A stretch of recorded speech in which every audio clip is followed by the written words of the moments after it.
any range commanders with busted. Oh my god. Pro tip, don't get married. The best investment in Rise of Kingdoms is subscribing to Spartan Gaming. What's going on, my beautiful governors? Welcome to any Rise of Kingdoms video. Today we have a commander tier list, but it's not a usual S, F, D tier list. We have different categories. Let me explain them real quick. Do not invest is obvious. Niche means that commanders in that category has some specific roles, has some very niche roles, so that you should consider your investment twice. Budget and role is actually pretty much the same, because if you're a free-to-play, if you're a low spender, which means if you don't have the budget to spend in the game, we have one role only, and it is being meat shields and dying in the battlefield like fearless heroes over and over again just to get a little bit of kills. This is our destiny. But if you have the budget, of course you can invest in some Garrison and Rally commanders. Main troop type only. You should invest on these commanders if that troop type is your main troop type. And it's not your main troop type, you should again consider your investment. Universal is the best commanders for free-to-play, low spender, mid spender, high spender, I don't care. Extremely safe investments and extremely great commanders for pretty much any situation. Without further ado, let's go. Spartans! What is your profession? First off, we have Ethelflaed. You're gonna get her sculptures for free from Expedition, and you're gonna max her in time, so she doesn't belong to any categories. I don't even know what to do with her. Can I delete her? So I guess she goes here. And by the way, a quick shout out to the person who created this template, and it is Omniarch. Shout out to the Omniarch for creating this amazing tier list template, because I know that it takes time. Now, we got rid of the Ethelflaed. Next, we have two Alexanders. You guys already know it, Alexander Nevsky is one of the best, if not the best legendary commander in Rise of Kingdoms at this moment. I don't care what's your main troop type, I don't care what's your spending level. You can safely invest on Alexander Nevsky. You're not gonna regret it, he's not gonna let you down. He deals a lot of damage, he pairs with pretty much any cavalry commander. He provides a lot of benefits in the open field. So yeah, Alexander Nevsky, definitely one of the best. Alexander the Great, I would love to put this guy into universal category. If you're in the early game, he definitely goes into universal category for you. But in general, I think he goes into main troop type only, because if infantry is not your main troop type, and if you're gonna have, let's say, one infantry march only, it definitely does not include Alexander. So he goes into main troop type only, just like Artemisia and just like a Manitor. So these two archer commanders are great. In fact, they are great together, and they can work in both open field and garrisons and your city defense. How about that? So extremely versatile pair. But as I always say, if you're a free-to-play, if you're a low spender, the best city defense is a peace shield, and there are certainly better open field commanders than Artemisia and Amanitor, unless you are an archer main. If you're an archer main, obviously, or if you plan to be an archer main in future, obviously these two commanders are amazing to have in your arsenal, but if not, my advice for you to ignore them. Attila goes into the niche category. There are things that he can do extremely well, like one of the best in the game. For example, dealing counterattack damage, getting good reports even when swarmed, city popping if you don't know what that is, if you are losing in KVK, and if the enemy marches are around your city, you can just get up from your city with your Attila Takeda or Attila Nevsky, hit them for a few seconds, then go back to your city. This is city popping, and 90% of the time you will get good results, because he has a lot of normal attack damage, a lot of counterattack damage, and you will go back to your city before your enemies can fire their skills. So, as I said, 90% of the time you will have positive reports. He's also good at rallying certain garrison commanders with Nevsky, Attila Nevsky rallies, but that's about it. So, he goes into the niche category. Bertrand obviously depends on your budget and role. If you have the money, if you're a Vale, if you're a high spender, he's really nice to have. Boudica goes into the universal. I don't care what anyone says. I have talked with many archer players, and everyone who has Boudica, Boudica YSG, Boudica Nebu, Boudica Artemisia, doesn't matter. They are extremely happy that they maxed out Boudica. So she goes into the universal category, even though your main troop type is not archers. And if you're gonna have one archer march only, that will 100% include Boudica. So she is a safe investment. Double C, gold key commander, do not invest. Chandragupta, main troop type only. If you're a cavalry main, Chandragupta is really nice to have because of his HP debuff, and that debuff, since it comes from the skill, it can actually stack with the concealed dagger, which is coming from an accessory. So the debuff from accessory stacks with the debuff from the skill, so he's really nice to have. if you're a cavalry main. If not, ignore him. Charlemagne. Like, I want to have a different category for these commanders, like Charlemagne, Moctezuma, Duduro. Gold key commander Charles Martel, do not invest. Next up, we have CJ. Now, CJ can go into two categories in my opinion. He's not a niche commander. Even if you're a Vale, you don't need CJ. So he can either go into main troop type only or do not invest. Now, I will say for 95% of the players, he goes into the do not invest category. I don't know if you guys know, we are gonna have new infantry commanders within a month probably, and they will be 100% better than CJ. So why should you invest on CJ right now? There is literally no reason. The only time you want to invest on CJ if you're gonna have 4 or 5 infantry marches. Then of course you do need CJ, but this is I think a very extreme scenario, so you shouldn't care about CJ at all. So he goes into the do not invest category in my opinion. If you think otherwise, please let me know in the comment section below. Cleopatra, do not invest. Now Constantine is a weird one. I would say he either goes into niche category or do not invest, and it depends on what you expect from him. He's not a good garrison commander anymore, and he's simply a punching bag in the open field. The only thing Constantine brings on the table is Sunset Canyon and Lost Canyon. In my opinion, even at 5511, Constantine is like top 3 commanders in that game mode. So if Canyon is something you care about, yes, you can get a 5511 Constantine. In fact, without a Constantine, I don't think you can get a high rank in that game mode. So he goes into the niche category. Cyrus goes into the main troop type only. He's a good commander. He and Ramses is an amazing pair actually, but you're not going to use Cyrus and Ramses if it is your only archer march. You rather use something with Boudica, but if you're an archer main, of course, Cyrus is great to have. Edward, unfortunately, do not invest. He's just not good at Season of Conquest. Alcide is a gold key commander. Flavius goes into the budget/role category. If you're a garrison captain, if you have the budget to be a garrison captain, yes, Flavius is nice to have. You cannot have enough garrison commanders because you always need that versatility. You always want the best counter against the rally. So yeah, Flavius is nice to have. Frederick, gold key. Genghis Khan, just like Edward, he's just not good enough for Season of Conquest because the only thing he provides is just damage and he's simply a glass cannon. We don't want that. Gilgamesh actually goes into 2 categories, budget and role or main troop type only, because this guy is good at open field and he's also really good against Zenobia garrison. So it is kind of niche, but as I've explained, you want to have the best garrisons and best rallies in every possible scenario. Next, we have Guan Yu. By the way, guys, if you think any of the information was useful or helpful so far, please hit the like, please hit the subscribe. It only takes 1 second, but helps the channel a lot. And now we're going to put our Guan Yu into universal category. He is still one of the best commanders in the game. His AoE silence is so unique. Plus, he is the best primary for the best infantry commander in Rise of Kingdoms. Spoiler alert, which is Scipio Africanus. Like, we're almost in 2023 and Guan Yu is still a safe investment. Still amazing. The magnificent beard definitely belongs to universal category. Hannibal Barca, VIP commander, do not invest. Even if you are a Vale, no. Harold, main troop type only. He's probably the 3rd or the 4th best infantry commander, but I just cannot put him into universal category because you have better option as a non-infantry main player. If you want that 1 infantry march, you definitely want Guan Yu and Scipio. Henry, you could put Henry into main troop type only. I've been told that he's just decent on the field, but his main role is obviously rally. So I think he belongs into budget/role category rather than main troop type only, because you have a lot better options for open field even as an archer main. You need to max out a lot of archer commanders before Henry. Honda Tadakatsu. This guy's a great commander, but leadership commanders for free-to-play and low spenders especially is a pain. The perfect amount of troops that you are going to use from each different troop type. The gear, I mean, you put a gear on Honda and if it crits, like, are you really going to use leadership?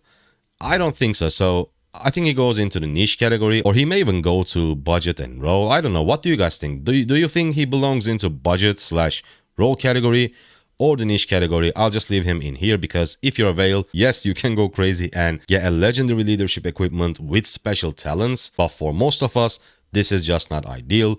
Ishida, obviously do not invest. Jadwiga, an amazing cavalry garrison commander. 100% if you are a garrison captain, get her. Since you're a garrison captain, I assume that you have the budget, you have the money to spend. Jadwiga 100% belongs into this category. Caesar, Gold Key Commander. Pakal.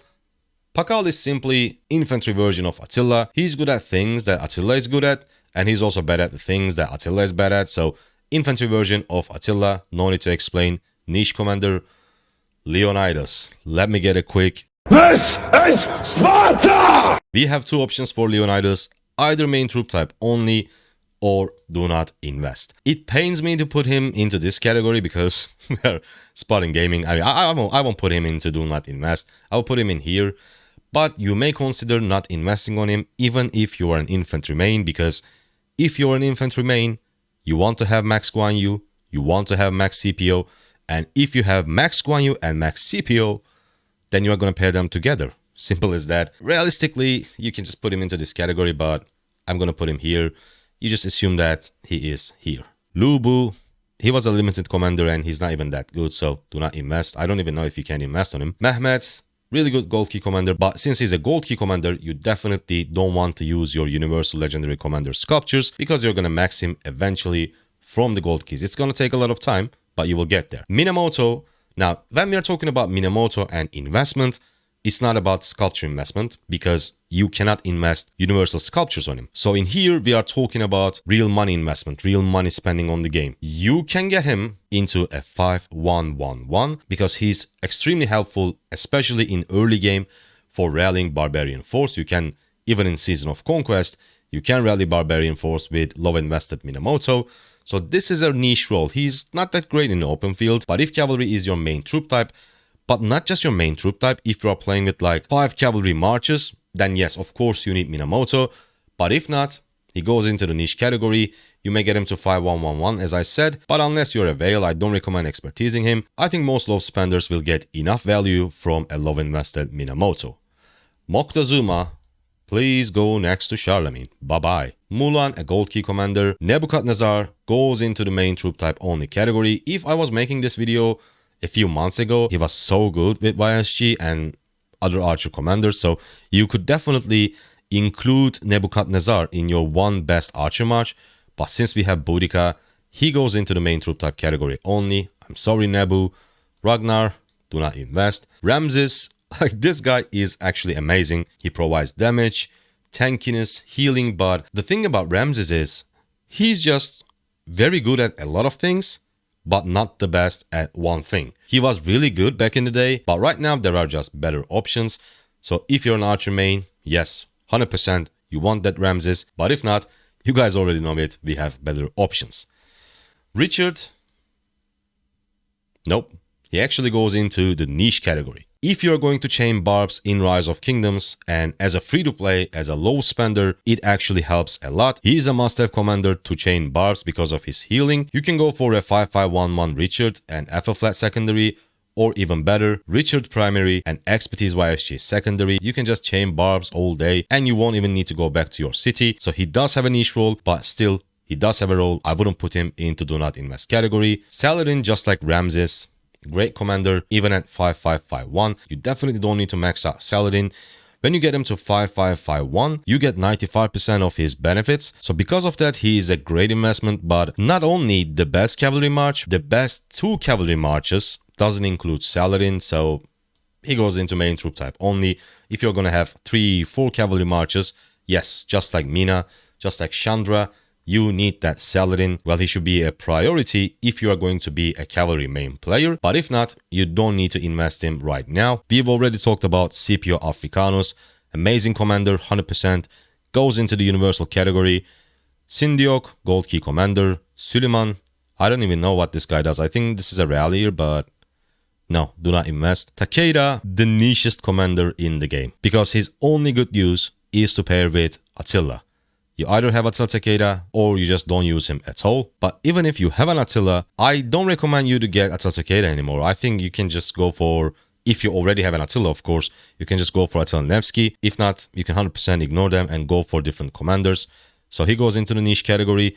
Theodora, depending on your budget, you can get her. Yes, she's not the go-to commander anymore when it comes to garrisoning structures, but she, paired with Yi Sun Sin, is still the best city defense in Rise of Kingdoms at the moment, because they are leadership commanders, and leadership commanders care about every single troop type, and in your city, You're not going to have one troop type only, just like you have in marches or rallies or garrisons. You're going to have troops from every single troop type. So Theodora and Yi Sun-sin both goes into budget/role category. Yi Sun-sin, on the other hand, he's as good as Theodora in city defense, but he's also amazing at objective defense. So he's definitely a priority investment if you have the budget and if you're a garrison leader. This guy's a gold key commander, do not invest. Tomyris, if you're an archer main, you definitely want to have Tomyris. She goes into main troop type only category. Her debuff, her skill damage taken increase debuff is unmatched. It's very unique and it's very powerful. So if you plan to be an archer main, definitely get a Tomyris. Don't have any experience with these two. I don't even know what they do, so I'm just gonna put them into do not invest category. Trajan, I think he goes into niche or budget, because if you want the full benefit of your Trajan, you already need to have 4 fully maxed out, fully geared up marches, and only then you may consider adding a Trajan in your commander arsenal. If you are playing with 2 marches and 3 marches, you're not going to get the full benefit of Trajan, so that's why he goes into the budget/niche role category. He's there to support your other marches, but if you don't already have strong 4 marches, there is no need for Trajan. William is amazing. He can probably go into the universal category. He can go into the main troop type only. He's amazing even at 5551, so he's also a great low investment. If you already have a Nevsky William and you are playing with 1 cavalry march only, you probably don't even need to invest on other cav commanders like XY, Prime Boudica. Yes, Prime Boudica is like William on steroids, but you already have a William, so you may have other priorities, other projects to work on when it comes to legendary commander investment. So as a result, I think William belongs to universal category. Wu Zetian, do not invest. XY, he's also extremely strong, but I think he goes into main troop type only category. So you want XY if you're a cavalry main, because if you have a 1 cavalry march only, you probably don't want that to be an XY primary march all the time. Yes, you may sometimes use him, but you want the versatility, you want other cavalry commanders. Let's say you are using XY William and people are focusing on your XY constantly, then you may want to switch things up. You may want to pair him with a different cavalry commander. But if you're going to have only 2 cav commanders, you don't have that versatility, you don't have the option to play around with that march. So I would say XY belongs to main troop type only category. Good old YSG, universal, still universal. One of the first legendary commanders that you can get in Rise of Kingdoms. Yi Song, still strong, especially after Boudica. A few months ago, before Boudica, I will probably put him into main troop type only. But now, since he pairs so well with Prime Boudica, he definitely belongs to universal category. And it's amazing that he's been with us for a few years, but he's still standing strong. He's still great at open field. At the end of 2022, still a great investment. Zenobia, if you are a spender, if you have the budget, just like Jan Ziska, he looks so good on paper. Our fights in KVK hasn't started yet, but when it starts, I can show you guys how good he is. So 100%, if you're a garrison commander, you want Jan Ziska. Prime Joan of Arc, on the other hand, the latest and the greatest commander in Rise of Kingdoms. As I said before, the juiced up version of William. So if William in the universal category, obviously Joan of Arc will also be in the universal category. And she pairs so well with arguably the best commander in the game, which is Alexander Nevsky. Nevsky Joan of Arc or Joan of Arc Nevsky. You can try both options and see which one you like the most. But yeah, she 100% belongs to the universal category. Look at Ethelflaed. I feel bad about her. Come here, baby. Hope you guys liked it. Hope you guys enjoyed it. This is our October 2022 Legendary Commander Investment tier list. A quick disclaimer, I think within a month we will have new infantry commanders, ranged combat system, and most likely 2 more commanders related to that ranged combat. So please be careful when you're investing your sculptures in these days. And as always, a special thank you to our channel members for their huge support. I see you guys on the next one. Thank you for watching. Bye.